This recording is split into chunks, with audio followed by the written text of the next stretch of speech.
Hello friends, السلام علیکم۔ Horror stories Pakistan میں خوش آمدید۔ آپ کی بہن حاضر ہے ایک نئی سٹوری کے ساتھ۔ آپ سب لوگوں سے گزارش ہے کہ اگر آپ نے میرا چینل سبسکرائب نہیں کیا تو کر لیں، اور اگر آپ فیس بک پہ یا کسی اور پلیٹ فارم پہ میری سٹوری سنے ہیں تو کائنڈلی اس کو بھی فالو یا لائک کر لیں تاکہ ان فیوچر آپ ایسی نیو ویڈیوز سے لطف اندوز ہو سکے۔ شکریہ۔ چلیں شروع کرتے ہیں آج کی کہانی۔ رات کا تیسرا پہر تھا۔ لالا موسیٰ کے گاؤں میں ہر کوئی اپنے گھروں میں سویا ہوا تھا، مگر اس رات ایک عجب سی خاموشی چھائی ہوئی تھی۔ ہوا میں ایک عجیب سی سردی تھی جو جون کے مہینے میں عام نہیں تھی۔ جان محمد، جو کہ ایک محنت کش تھا، اپنے جھونپڑے میں سو رہا تھا جب اسے باہر سے کسی کی سرگوشیوں کی آواز سنائی دی۔ وہ آہستہ سے اٹھا اور دروازے کی طرف بڑھا۔ دروازہ کھولتے ہی اسے ایک سایہ نظر آیا جو کہ تیزی سے گاؤں کے جنگل کی طرف جا رہا تھا۔ جان محمد نے فوراً اپنی لالٹین اٹھائی اور اس سائے کا پیچھا کرنے لگا۔ جنگل کے قریب پہنچتے ہی جان محمد کو پیروں کی چاپ سنائی دی۔ اس نے اپنے قدم آہستہ کر دیے اور جھاڑیوں کے پیچھے چھپ گیا۔ سامنے ایک عجیب و غریب منظر تھا۔ ایک آدمی سفید لباس میں ملبوس ایک لمبی چمکتی ہوئی چھڑی ہاتھ میں لیے ہوئے کھڑا تھا۔ اس کے آس پاس زمین پر کچھ خون کے دھبے بھی تھے۔ جان محمد کا دل دھڑکنے لگا۔ یہ کیا کر رہا ہے؟ جان محمد نے دل میں سوچا۔ اچانک وہ آدمی مڑ کر جنگل کی گہرائیوں میں غائب ہو گیا۔ جان محمد نے فوراً گاؤں واپس جانے کا فیصلہ کیا۔ راستے میں اس کے دماغ میں بے شمار خیالات چلنے لگے۔ کیا یہ کوئی جن ہے، یا پھر کوئی چور، یا پھر کوئی قاتل؟ گاؤں پہنچ کر جان محمد نے فوراً اپنے دوست احمد علی کو جگایا۔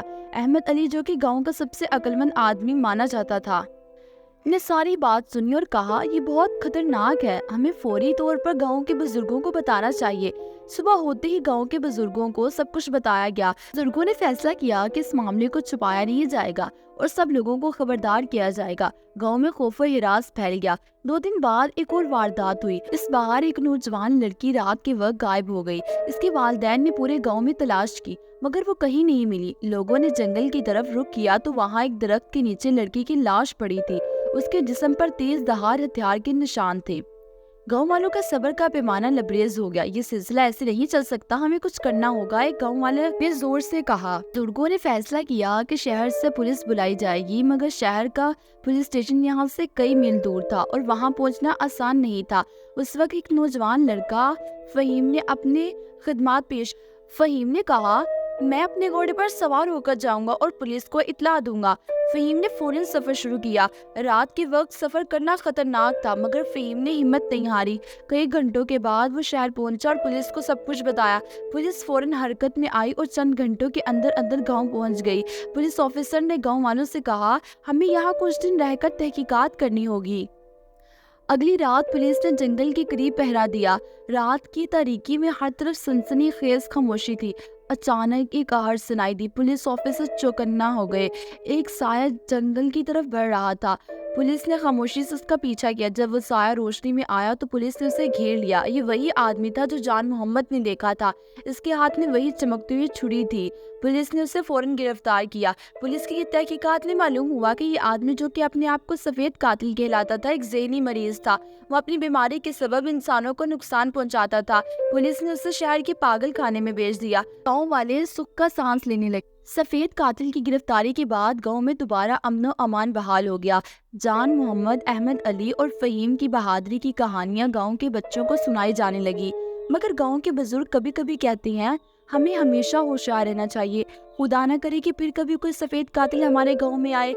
مہینے گزر گئے اور سفید قاتل کا قصہ تقریباً لوگ بولنے لگے تھے، مگر ایک رات جب چاندنی رات تھی اور ہوا میں سردی کی لہر تھی، گاؤں میں پھر سے وہی سرگوشیاں سنائی دینے لگی۔ اس بار یہ سرگوشیاں زیادہ خوفناک اور پر اسرار تھی۔ گاؤں کے لوگ دوبارہ خوف میں مبتلا ہو گئے۔ ایک نوجوان لڑکا رحیم، جو کہ فہیم کا دوست تھا، اس نے سوچا کہ اس راز کو حل کرنا ضروری ہے۔ رات کے اندھیرے میں دونوں دوست لالٹینوں کے ساتھ جنگل کی طرف بڑھے۔ انہوں نے جھاڑیوں میں چھپ کر انتظار کیا۔ کچھ ہی دیر بعد انہوں نے دیکھا کہ ایک سایہ ہے جو کہ سفید لباس میں ملبوس تھا۔ دونوں نے دل کی دھڑکن کو قابو میں رکھتے ہوئے اس کا پیچھا کیا۔ سایہ جنگل کے گہرے حصے میں جا کر رک گیا۔ وہاں ایک چھوٹا سا مکان تھا جو کہ بظاہر بہت پرانا تھا اور خستہ حال لگ رہا تھا۔ سایہ اس مکان میں داخل ہو گیا۔ فہیم اور رحیم نے آہستہ سے دروازے کے قریب جا کر کان لگا دیے۔ اندر سے ایک پراسرار آواز سنائی دی، تمہیں دوبارہ یہاں آنے کی ضرورت نہیں تھی، تمہارا کام ختم ہو چکا ہے، مگر میں ابھی بھی بھوکا ہوں، دوسری آواز نے کہا۔ فہیم اور رحیم کے دل دہل گئے۔ یہ کون لوگ ہیں؟ رحیم نے آہستہ سے پوچھا۔ فہیم نے جواب دیا، یہی تو ہمیں معلوم کرنا ہے۔ دونوں نے ہمت کر کے دروازہ کھولا اور اندر داخل ہو گئے۔ اندر کا منظر بہت خوفناک تھا۔ دیواروں پر خون کے دھبے تھے اور ایک میز پر کچھ عجیب و غریب چیزیں رکھی ہوئی تھی۔ ایک بوڑھا آدمی جو کہ سفید قاتل لگتا تھا کرسی پر بیٹھا ہوا تھا اور ایک جوان لڑکا اس کے سامنے کھڑا تھا۔ بوڑھے آدمی نے کہا، تمہیں یہاں سے چلے جانا چاہیے، ہم دونوں کو یہاں سے نکلنا ہوگا۔ لڑکے نے کہا، لیکن میں ابھی بھی بھوکا ہوں، مجھے مزید چاہیے۔ فہیم اور رحیم نے موقع دے کر بوڑھے آدمی کو پکڑ لیا۔ تم کون ہو اور یہاں کیا کر رہے ہو؟ فہیم نے غصے سے پوچھا۔ بوڑھے آدمی نے ہنس کر کہا، تمہیں سچ جاننے کی ضرورت نہیں، لیکن چونکہ تمہیں جاننا ہے تو میں بتاتا ہوں۔ میں وہی سفید قاتل ہوں جسے تمہارے گاؤں والوں نے پکڑا تھا، مگر میں فرار ہو گیا اور یہاں چھپ گیا۔ یہ لڑکا میرا ساتھی ہے، ہم دونوں نے مل کر گاؤں والوں کو خوفزدہ کرنے کا منصوبہ بنایا تھا۔ رحیم نے غصے سے کہا، تمہیں تمہارے کیے کی سزا ملے گی۔ فہیم اور رحیم نے فوراً بوڑھے آدمی اور لڑکے کو باندھ دیا اور گاؤں والوں کو بلانے کے لیے باہر بھاگے۔ گاؤں والے فوراً جمع ہو گئے اور دونوں مجرموں کو پکڑ کر پولیس کے حوالے کر دیا۔ گاؤں میں دوبارہ امن و سکون بحال ہو گیا۔ سفید قاتل اور اس کے ساتھی کی گرفتاری کے بعد گاؤں والوں نے دوبارہ خوشیوں کا آغاز کیا۔ جان محمد، احمد علی، فہیم اور رحیم کی بہادری کی یا گاؤں کے بچے سننے لگے اور انہیں یہ سکھایا گیا کہ برے حالات میں بھی ہمت اور بہادری کا مظاہرہ کرنا چاہیے۔ گاؤں کے بزرگ ہمیشہ کہتے ہیں، ہمیں ہمیشہ ہوشیار رہنا چاہیے اور ایک دوسرے کی مدد کرنی چاہیے۔ خدا نہ کرے کہ پھر کبھی کوئی سفید قاتل ہمارے گاؤں میں آئے، مگر اگر آیا تو ہم سب مل کر اسے شکست دیں گے۔